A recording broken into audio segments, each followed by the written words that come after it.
Hi, this is Craig from Sulcata Grove. Today we're going to be looking at making some metal plant labels out of recycled aluminum cans. So to start, your first step is going to be to cut up your can. Now you can use different size cans. If OCD man likes all his cans his labels the exact same size, so I use the same size cans. So the first thing you want to do is to cut the top and the bottom off the can. I'm using my bandsaw to do this.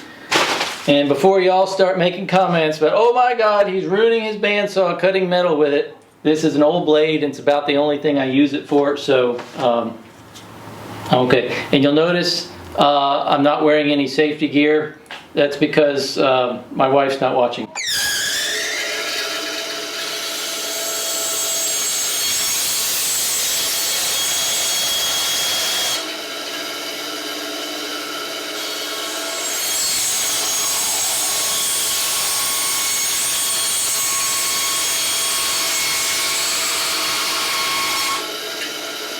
So you cut off your top and your bottom here, and so what we have is our sleeve.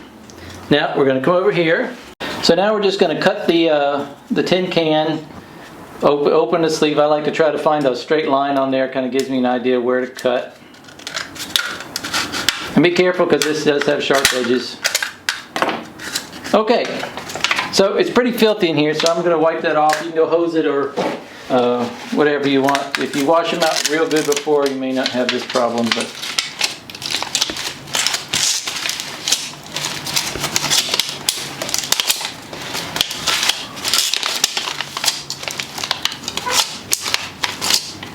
okay, so here's what's going to be our label. We don't want to have the label showing, so we're going to fold it inside out, line up our edge there, and put our first crease in there. Now all the rest of the creases I'm going to be using a vise for, simply because they make it nice and sharp and they'll make it stay. So let's move over to the vise. So once I've got that folded, I'm just going to use just going to tighten that up a little bit, make a good crease in there. And then I have this block, and I just use a piece of plexiglass. You could use a piece of wood, you could use whatever you got. And basically the idea on this is it's just the right size so that my can has got a little bit extra hanging over than the plexiglass has, because this plexiglass now is going to be my sizing frame. So I'm going to start on one side, and I'm going to put the metal in the vise up to the level of the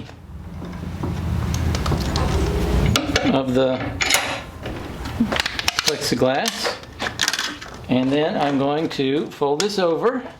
And I like to tap it a little bit with the mallet, just get a good sharp crease in there. Now I can open it up. You can just fold that down by hand, and then put that back in the vise and flatten it out real good. So I'm going to do the same thing on the other side.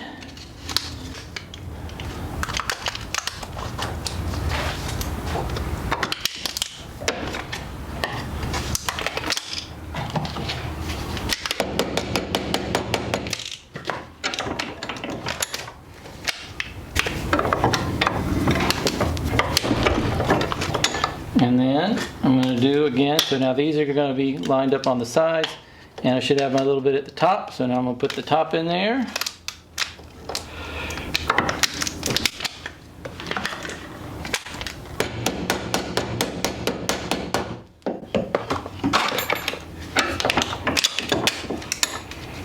I can fold that down. And that's going to give me my label. Now, I like to put a nail hole in the corner that has, I don't want to put it in this corner because it's going to tear out easier. I like to put a nail hole for hanging it in the corner up here. So let's come over here. Okay, so I'm just going to put a little nail hole here, and that's for a piece of wire to hang it from. And then I made this little jig to help me do straight lines with the stamps. And so what I'm going to do is it just goes in here, up to the top, and I straighten it up, and then I'm going to tighten down the screw, and I left myself room to do two lines here. And so I'm just using little 1/2-inch steel stamps. So I'm going to make a label for an Eldon mango, and so I'm just going to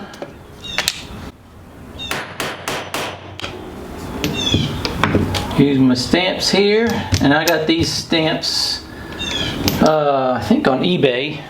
There's certainly plenty of different places that you can get stamps. I got some little ones. There's a lot of places that sell really cheap tiny ones, but you really can't read them. You need to find some bigger ones, unless you're doing tiny little.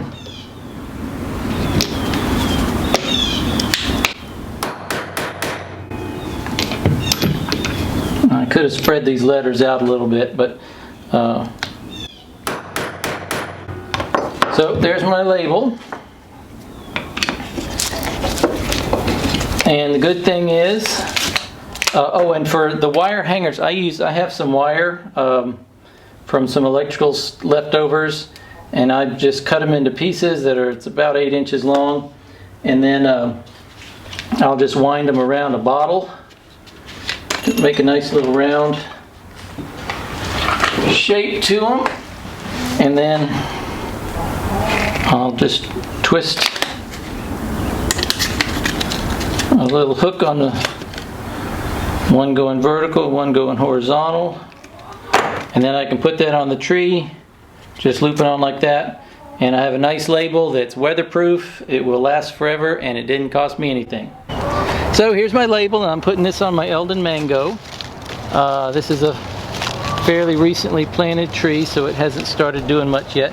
Eldon is an excellent variety of mango. It used to be an old commercial variety, but it was not very popular because the fruit doesn't stay on the tree really well enough to be a commercial variety. But it is one of the best smelling mangoes. You can smell these things when they're ripe. One of them will smell your whole house up, and it is the most wonderful smelling mango that I've ever smelled. It's fantastic. This is one of the labels that we have a dragon fruit started on here, and so we put the label, instead of just putting it on a tag, we went ahead and attached it to the frame here. You could also put them on little stands on posts in the ground if you wanted to, or if you had larger trees, you could, I guess, nail it to your tree if you want to put a nail in your fruit tree. I don't do that.